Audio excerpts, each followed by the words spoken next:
Hey everyone, it's Jack from Cultaholic.com, back again with another big news update. Our main story today revolves around Alexa Bliss, who was notably absent from Monday Night Raw, but will she be there at Evolution on Sunday? Elsewhere, we have updates on John Cena and the likelihood of him potentially appearing or not appearing at Crown Jewel in Saudi Arabia. Should the show even go ahead? We also have some updates on the likelihood of that happening. And finally, Sting, the WWE Hall of Famer and WCW icon, has revealed the one condition that will make him consider a return to the ring for one more match. Let's get straight into it and let's take a look at all of the news. So according to various sources online, Alexa Bliss was reportedly injured at a house show over the weekend on Saturday in Hartford, Connecticut. This was apparently in a match against Ronda Rousey, and there are conflicting reports. Some people were saying she broke her nose, some people were saying she was actually concussed. Now, Dave Meltzer on the most recent edition of the Wrestling Observer Radio seems to lean more towards the concussion side of things and has pointed out that if that is the case,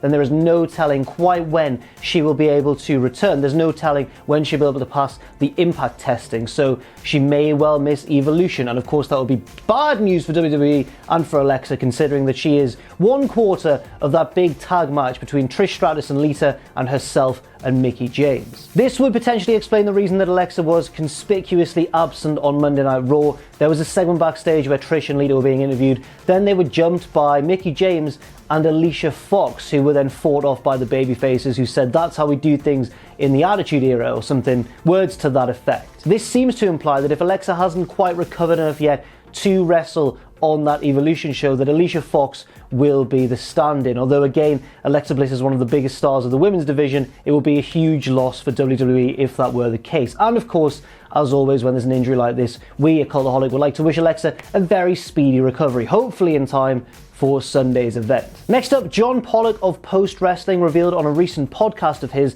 that he was told that WWE Creative are pushing ahead with plans for Crown Jewel as if John Cena isn't part of the show. Now, Cena is of course scheduled to be part of that World Cup tournament to determine the best wrestler in the world ever of all time, or something like that. I can't quite remember the exact wording of the tagline, but you know the thing that I'm talking about, the one that's also featuring the likes of Kurt Angle, Dolph Ziggler, all those sort of guys. Now, this could be pretty serious news if John Cena is actually pulling out of the Saudi Arabia show. Of all the superstars on the WWE roster, John Cena is probably the one with the most sway when it comes to deciding whether or not he wants to appear at the show. Of course, the event is a very controversial one and has been getting increasingly controversial as the whole global situation has continued to mount. And apparently, external pressure on WWE to pull out of the show has also been mounting. Now, there's nothing yet confirmed on whether Cena will be appearing at the show or not, and he is indeed still advertised, but it's crucial that both Pollock and then Meltzer have both stated that creative have been briefed almost to press ahead with plans,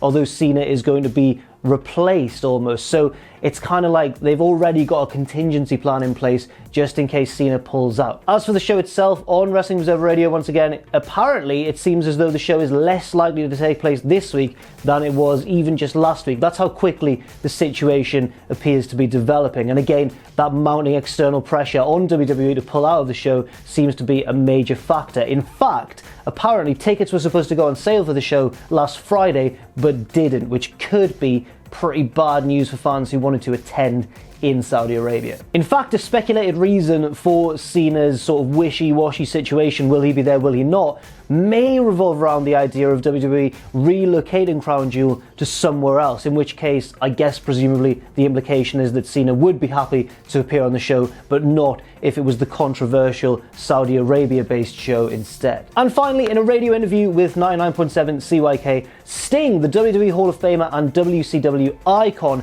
has revealed the one condition that would make him consider returning to the ring for one more match, and that would be a showdown with The Undertaker. Now, Sting and Undertaker is one of those matches that has been rumoured and theorised and sort of fantasy booked by wrestling fans for probably decades now, to be honest. Sting was the dark, mysterious figure of WCW, and Undertaker was very much his equivalent in the WWE, or WWF as it was then known. They seem like a natural fit for one another. In fact, several times in the build-up to Undertaker's big marquee WrestleMania matches, there was massive speculation and almost teasers from WWE that it would be Sting, but that never quite materialised, and the two are still yet to face one another. And with Sting now, retired for all intents and purposes, and with Undertaker making very sporadic appearances, it looks like as time goes on, that match becomes less and less likely. But this recent interview with Sting will have given fans of that big dream match a little glimmer of hope. In the same interview, Sting also ruled out the possibility of potentially returning in a sort of GM role on either Raw or SmackDown,